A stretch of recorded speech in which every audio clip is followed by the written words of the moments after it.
In this video, I'm going to tell you why you need to immediately sell all of your bikes, because moving forwards, you're only going to need one.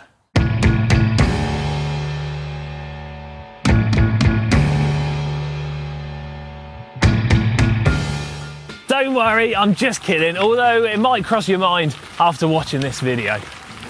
Gravel bikes, they've been around for some time now, but you need to go back to the year 2012 when we saw the first ever bike released that was officially labelled a gravel bike. Although technically, if you want to be picky, you need to go back to the year 1990 and you'll see John Tomac's Yeti C26 at the Mountain Bike World Championships. And it was basically just a mountain bike with drop handlebars, and Doddy actually created a really cool replica of that bike over on GCNTech. Anyway, where were we? Oh yeah, I'm going to kick things off with versatility. So you want to do a ride which starts out on the roads, turns across some grassy fields, blasts along some local gravel tracks, and then turns in to tackle your local mountain bike trails and loops home on the road. Well, a gravel bike is going to get you from A to B with minimal fuss and quite possibly be the fastest bike for the job, which leads me to my next point, the speed of a gravel bike, which is mostly limited by two factors, your tyres and your gears. But the great news is these are two components which you can change with relative ease and for relatively low cost. If you set your gravel bike up with a set of lightweight, fast rolling tyres and gearing, which is similar to that you'll find on a road bike, well, you have a bike set up which is going to be able to go at fairly comparable speeds. And the good thing is with your gears and the tyres, you've got loads of different options to choose from. Do you run inner tubes? Do you run tubeless? What width of tyres do you use? What kind of tread pattern do you choose? When it comes to the gears of your bike, do you run 2x, 1x, maybe even 3x? What kind of cassette ratios do you choose? Do you run 9-speed, 10-speed, 11-speed, 12-speed, maybe even 13-speed? But the best thing about all of these options is that it allows you to customise and tweak your setup to suit your riding style perfectly. If you plan to ride on the road fairly regularly, I would recommend a less aggressive tyre setup using a 2x chainring and a closer ratio cassette. But what about the weight of the bike?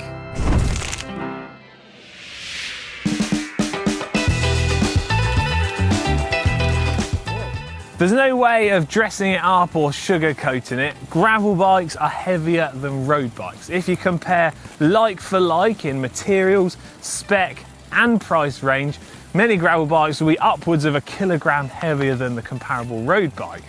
And if you look at gravel specific components, they tend to be wider and stronger and made of more material. And more material tends to mean more weight. But that's not necessarily such a bad thing, because a while ago, Ollie and I headed out to Spain and we did some tests, and we found that riding with an additional 1 kilogram of weight up an epic mountain climb that's about an hour long only actually adds about 30 seconds to your overall time. So for most of us on our average rides, it's not really going to be much of a big deal, is it? But something that is a bigger deal than many of us think is the carbon footprint of your bike.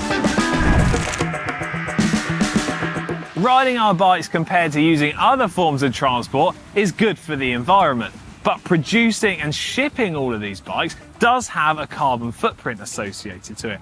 Best way to reduce that carbon footprint? Own less bikes. Oh, that's controversial.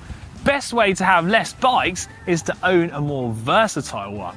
And by having only just one bike, you're going to reduce that carbon footprint. Best bit about that, it's going to save the polar bears. Not only that, it's going to save you money.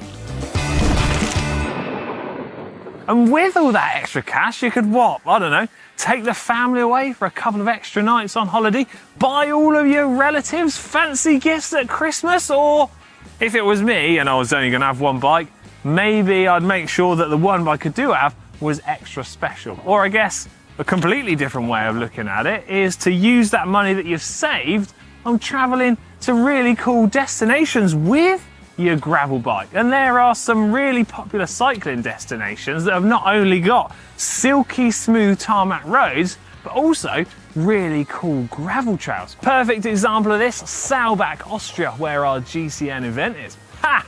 See what I did there?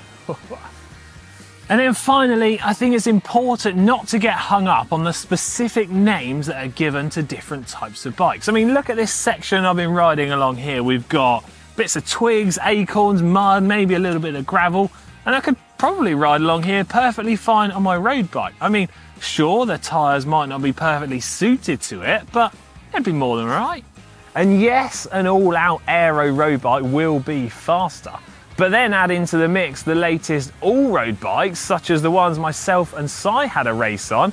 And well, with those kind of bikes and the latest gravel bikes, you could even do a road race on those. And then with nothing more than a change of tyres, you could be straight back out shredding your local gravel trails. Well, there's a thought. So when it comes to having just one bike, a gravel bike is not only a viable option, but a sensible one. And at the end of the day, I think the biggest limitation to what a gravel bike is capable of is you or I, the rider. Hope you enjoyed this video, and if it has made you think about heading out and selling all of your bikes, just make sure your family don't realise how much you paid for them all in the first place. And I am keen to hear your thoughts on the subject, so let me know in the comments section down below whether you'd be happy with just one bike or if you prefer to have a few different options. Oh, and to see more cool videos like this, click subscribe to GCNTech and click that bell icon. See you later.